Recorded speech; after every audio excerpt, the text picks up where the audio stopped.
Hi there folks, Dr. Dan from DocTalk. Thanks for joining us today. It's going to be a good show. We're going to talk about beta-agonists, and it's something that has grabbed the headlines for the beef industry for the last several months, and it's something that we need to have a frank discussion about so that we understand the reason why we need to keep these types of technology and we need to push the envelope forward on providing a safe, wholesome beef product.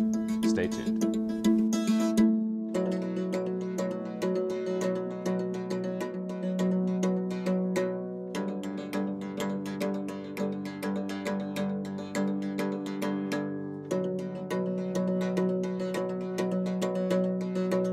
Closed captioning brought to you by Kansas Soybean Commission. The Soybean Checkoff Progress, powered by Kansas farmers. DocTalk brought to you by Brown Chevrolet Buick. In Wamego, just a short drive down the yellow brick road. Hi there folks, I'm Dr. Dan Thomson. Thanks for joining me today on DocTalk. And a lot of times we take the opportunity to pull forward some of the issues that are impacting the beef industry and talk about them with you. And one of them that has definitely been on the topic has been beta-agonists. And the first thing I want to just start out with is what are beta-agonists? And beta-agonists are repartitioning agents. So it's a pretty big word. Repartitioning means that it helps the animal partition energy towards producing protein. So when we think about technologies that are metabolic modifiers or growth promoters within the beef industry, some of the things that we utilize are steroid implants and beta-agonists. And we have used bovine growth hormone or bovine somatotropin, BST, in dairy production. And all of these types of technologies go through an FDA approval process. And these FDA approval processes are quite lengthy, expensive, and exhaustive when it looks at the safety of the product, not only for human consumption and establishing some of the guidelines as far as making sure that there are no residues of those products at a residual level that would impact human health, but also that these do not have a negative impact on the health of the animals that we're utilizing them in. So when we look at what FDA does, the Food and Drug Administration, they're going to take these products, they're going to run them through a series of tests to make sure, number one, that they're safe for the animals, safe to make sure that the products that we consume are safe, and thirdly, that they're efficacious, meaning do they make a positive impact on the growth and feed efficiency of the animals that they're being utilized in.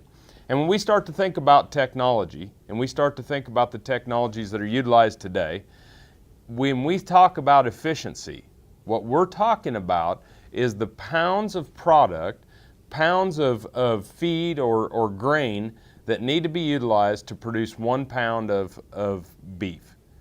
And when we are looking at sustainability, when we're looking at reducing our carbon footprint, these types of technology have not only improved the efficiency to lower the cost and make beef more affordable, but they also decrease the amount of inputs and the amount of carbon footprint that we have in the beef industry as we're producing beef per pound of product that's produced.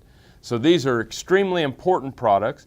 It's hard for me to explain to a starving world or explain to a world that is trying to improve the efficiency of beef production to produce more protein and more animal protein for their countries, why we would not use these products. But as we move forward with beta-agonists and metabolic modifiers in our discussion today, I want to talk a little bit about their safety, talk a little bit about why we utilize them, and then talk about some of the issues that have erupted over the last several months and how we're taking corrective steps forward to make sure that we're producing that safe, affordable product for you that is wholesome and nutritious. So, to set the timetable, we're going to go back and talk a little bit about some of the issues we've seen in the beef industry, talk about the utilization of the beta-agonists, and then when we come back, we're going to talk about some things we can do this summer to prevent and make sure that we don't have fatigue calf syndrome. You're watching DocTalk. I'm glad that you joined us. I hope you enjoy the show.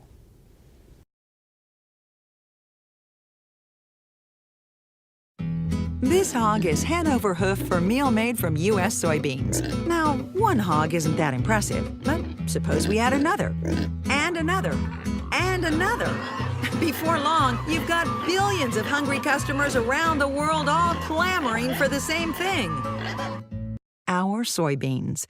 Learn more about the billion-dollar appetite of animal agriculture at BeyondTheElevator.com. Brought to you by America's soybean farmers and their checkoff. Hello friends, I'm Ernie Rodina. And I'm Dawn Dawson with the Better Horses Radio Show. For over 9 years, we've been bringing the Better Horses Radio Show to markets all across the Midwest. We talk about God, lots about horses. We talk about cows, we talk about horse health, we talk to top trainers, and we even talk about Roy Rogers. We are having a blast with Better Horses Radio Show and would love to take it to a market near you. So visit our website at betterhorsesradio.com and let us or your local radio station know you'd like to hear it in your area. The Better Horses Radio Show is unbelievable. DocTalk, brought to you by Santa Fe Trail Meats in Overbrook, or visit us online at sftmeats.com. Hi there, folks. Welcome back to DocTalk. Dr. Dan Thomson here from the College of Veterinary Medicine, and we're talking about beta-agonists. And beta-agonists are a hormone that are used in the last 30 days of the feeding period, and they've been around for quite a while. We've been utilizing them in the swine industry for 15 to 20 years in the form of ractopamine, or the product name is Paline. And we've been utilizing them in the beef industry for 6 to 10 years, depending on the product. We've had the product Zilpaterol hydrochloride, Zilmax, utilized for the last 6 years, and we've had ractopamine, which is the same product that we've utilized in the swine industry, now in the cattle industry, and that product's name is Optiflex. These products are utilized and fed the last 25 to 30 days of the animal's life. And so what we do is we incorporate these products into the feeding regimen over the last 30 days or into the diet, and the animals consume this product at the feed bump. Once these animals consume these hormones or feed additives, the product works within the body to right directly on the muscle cells to increase the size of the muscle cells and increase the amount of protein that is stored within muscle cells in these animals, increasing the amount of beef that's produced while decreasing the amount of fat that we see within the carcass. So when it looks at sheer amount of product being produced at 25 to 30 pounds of beef on a 1,500 pound animal, that's quite a bit of increase as far as the amount and improvement in feed efficiency.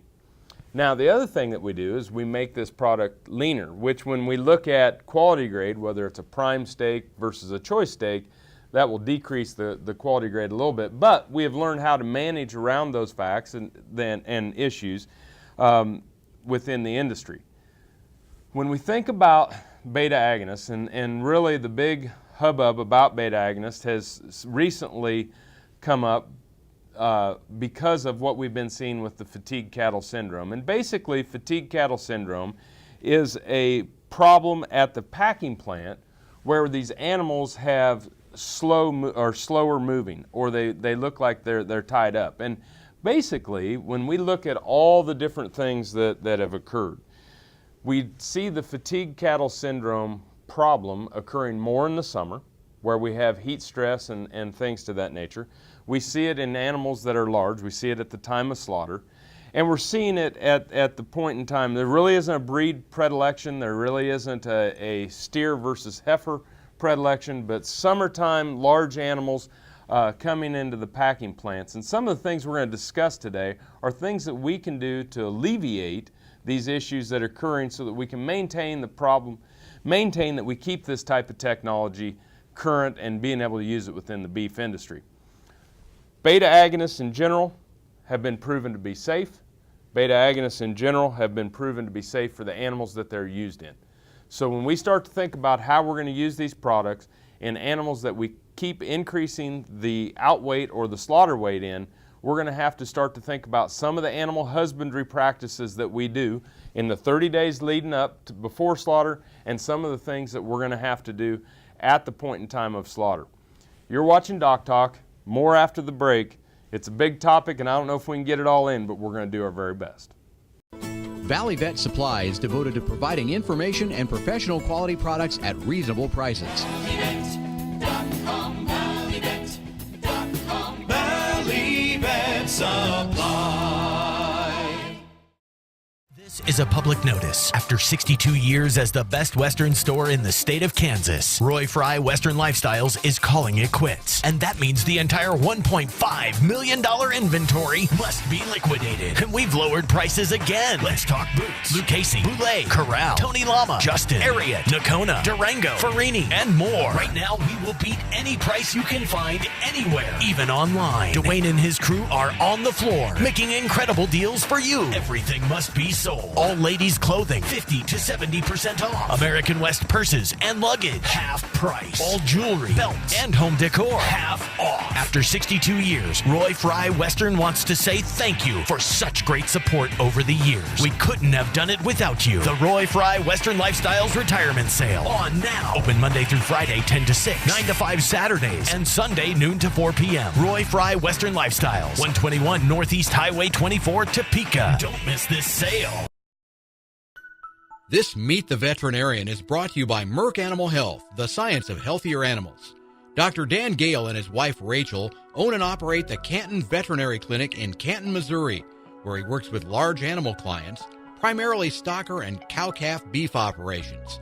Dr. Gale is a partner in Professional Beef Services, an organization that provides information to the beef industry, and also writes a blog on AgWeb.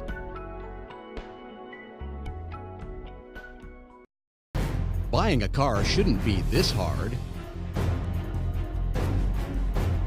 And at Brown Chevrolet Buick in Wamego, it isn't. It's actually awesome. Whether you want a new or used car or truck, Toby's team can make the deal. Even if you want to custom order a new car or truck, Toby's team can make the deal. See Toby's team at Brown Chevrolet Buick in Wamego. We're awesome. Now another gardening tip with Annette Jackson. Well-designed container flower gardens bring beauty to your home, at your entry, on your patio, or placed in a special spot in your landscape. Let Jackson's help you select the correct plant combinations which will add the color and style you need and that will survive the summer to provide beauty till frost. Save 50% now at Jackson's annual bedding plant clearance sale. Veggies and pottery 25% off too. Come on out and save now.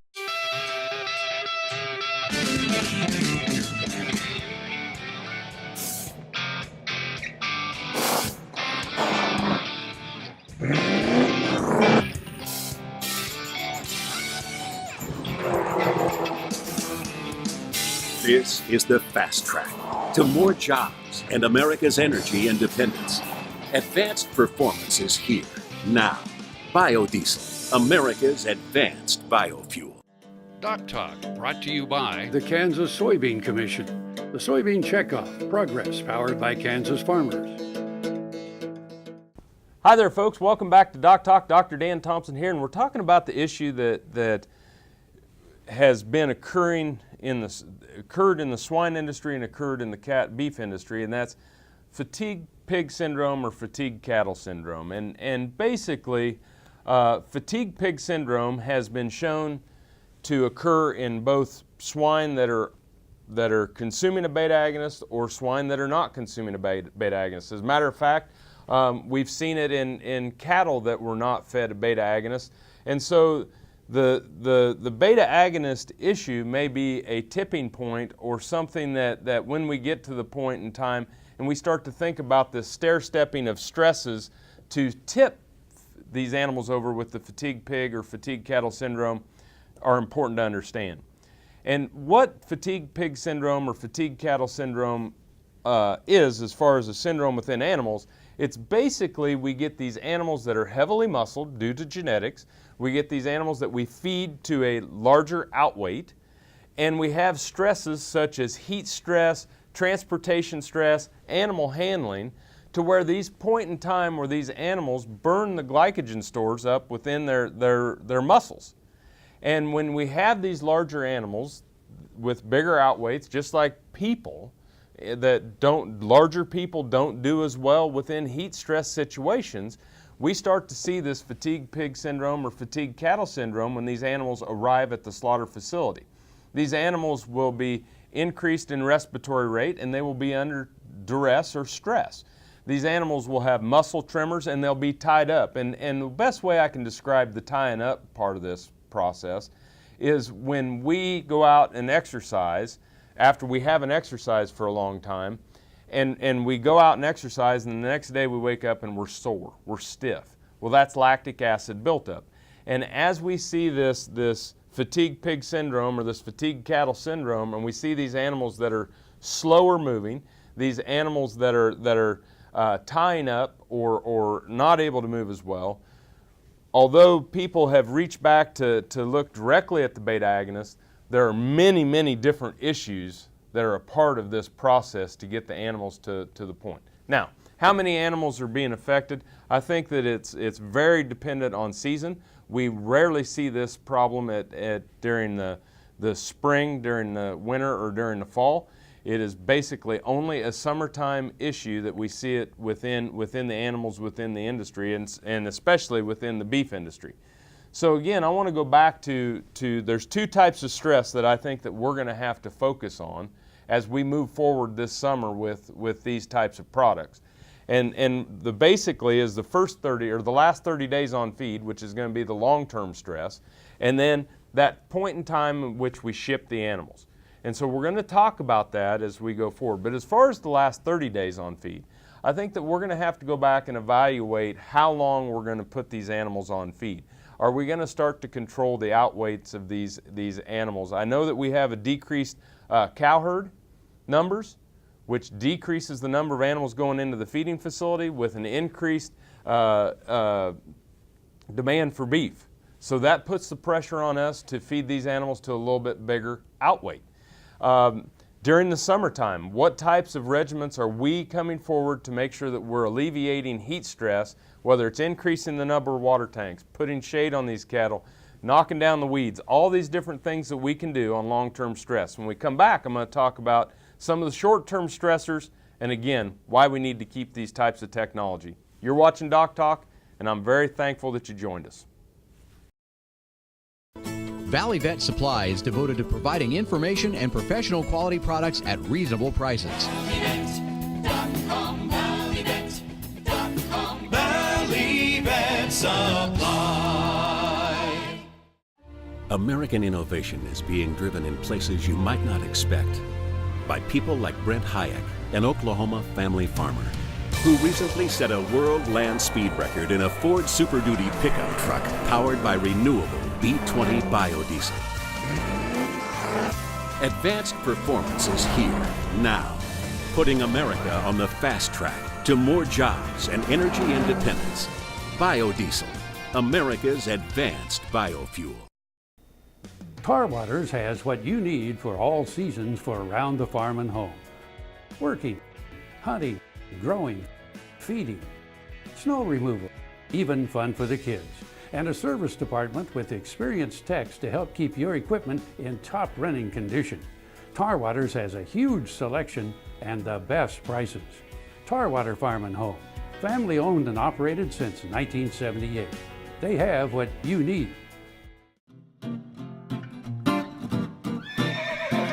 Hello, I'm Dr. Chris Blevins at Kansas State University Veterinary Health Center, and the horse tip is salt. Very important ingredient needed by your horse on a day-to-day basis, especially in the summer when they sweat. A major component of the sweat is salt and water. And so they lose salt at a day-to-day basis, especially when it's really hot. So making sure that your horse has salt in front of it at all the time is very important. Salt also helps in drinking of water, so they work together. Having salt kind of by a water source is nice to have in proximity. Always remember where you put your salt block. It'll potentially kill grass, cause metal to rust, so placement is also very important. But make sure your horse always has salt in front of it. Tallgrass Commodities offers producers bulk commodities at a reasonable price with reliable service throughout the whole Midwest. To find out more about Tallgrass Commodities, visit tallgrass.us or call 785-494-8484. Soil is the life of a farm, and for 25 years, SureCrop liquid crop nutrition has helped growers produce abundant quality crops while preserving and improving the soils they steward. SureCrop offers complete soil and plant analysis with cropping recommendations, delivery direct to your on-farm storage, and quality crop nutrition custom blended for your field. Choose SureCrop for the assurance of excellence for your soil. Call today or visit their website for more information. DocTalk, brought to you by the Kansas Association of Wheat Growers and the Kansas Wheat Commission. Together, we are Kansas Wheat. Hi there, folks. Dr. Dan from DocTalk. Thanks for joining me today to talk about beta-agonists and more specifically fatigue pig syndrome and fatigue cattle syndrome. When we left, we had talked about some of the longer term stresses, the last 30 days, the heat stress, the summertime, the outweights of these animals, which have a huge impact on prevalence of fatigue cattle syndrome or fatigue pig syndrome and the amount of muscling and the genetics that we see in our cattle today. But there's also the short-term stress, or the point in time in which we ship these animals, that is very important to look at the stacking of stressors on these animals to prevent them from exhibiting the clinical signs of fatigue pig syndrome or fatigue cattle syndrome. And some of the things are, and it starts with low stress cattle handling, properly trained people, proper facilities, making sure that people that are transporting these animals know how to load the animals correctly and transport them to the slaughter facility with the least amount of stress possible. The distance from which these animals are located from their home pen to the loadout. Some people are moving these animals as they get closer to the time of slaughter, moving them to pens that are closer to the loadout facility to alleviate the amount of stress from movement. And then the other one is the time of day. During the summertime, it gets hotter during the middle of the day and cools off during the earlier and later parts of the day. Shipping these animals early during the day before heat stress or the thermal heat index kicks up is vitally important. When I look at the big picture problems with fatigue cattle syndrome, heat stress and stress around moving these animals are the tops. And so when we think about prevention and we think about the importance, why is it important to understand this? Because I don't want to wrongly throw a technology out the window or wrongly not fix the problem if the technology is the problem. But the thing is at this point in time, we simply don't know. And as we move forward within this industry, we can't continue to throw out technologies that have gone through the FDA approval process that are safe, that improve the efficiency of the cattle that we raise. When we start to think about conventionally raised beef, where we utilize the technology such as steroid implants and beta-agonists and insecticides and things to that nature, versus naturally produced beef versus organically raised beef, we have an increase in cost of production of $100 or $200 per head for natural beef versus conventional, and $450 to $600 per head in organically produced beef versus conventional. The American Dietitians Association has said that the only way that we should differentiate organic and natural and conventionally raised beef is the way in which these animals were raised. When you look at quotes from the American Journal of Clinical Nutrition, or you look at the USDA, these products should not be differentiated, organic beef versus natural versus conventional, in wholesomeness, nutritiousness, safety, or anything of that matter. These products, when we look at them, the cost not only increases the production, but it increases the cost of the product dramatically at the counter. I don't have a problem if people want to eat natural and organic products. That's great, and I'm not against those types of beef production systems. I just don't think that people should tell me that the meat that I put on my table for my family that's raised in a conventional, safe manner is not as safe, as nutrition, or as wholesome as the organic or natural products. Hey, thanks for watching Doc Talk today. I sure hope you enjoyed the show. Remember, if you want to find us on the web, you can find us at www.doctalktv.com. I'm Dr. Dan Thomson from the College of Veterinary Medicine. You've been watching Doc Talk, and I'll see you down the road.